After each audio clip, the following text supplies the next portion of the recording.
نحبكم برشا، ربي يخليكم، نبوسكم برشا. وإن شاء الله نرجع لكم بلايف، نلعبوا جولات ونكملوا حياتنا ونكملوا كل شيء، نعديو نهارينا ذوما صعاب شوية. مانيش نوعدكم مانيش باش نبكي فيهم، نوعدكم باش تستوعبوا الستوريات تاعنا. ربي يخليكم والله الناس الكل، نوعدكم نكون موجودة في ستوريات في السناب حتى ما تقولوش ضحى تبكي وكل شيء.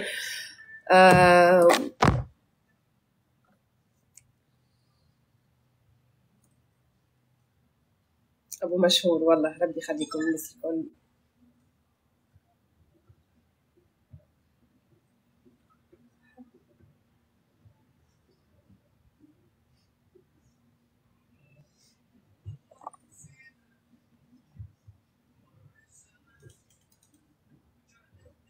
ضحى لا تضعفي، لا مستحيل، ورينا بأسوأ من هيك.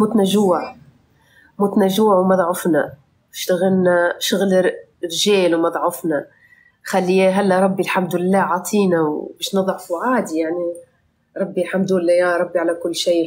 ما دام ربي جابلنا، ما دام ربي اليوم قرر انه نتطلق وقرر انه توصلني ورقة الطلاق، قرر انه عارف انه ضحى قدها معناه. وتهنوا ولي ربي ما يعطيك ايشي كان ما يعرفك انك قدها، ما يعرف. وديروا وبكيوا عادي البنات يقول لك ما تبكيش، اما ما عادش تلوموا على اللي يطلعوا في السوشيال ميديا ويبكيوا ودوكم يطلعوا لايفات، ساكن يحبوا يحكي. والله تلقاه عندها ما لقاتش شخص يسمعها، ما لقات حد كي في كلام تحب.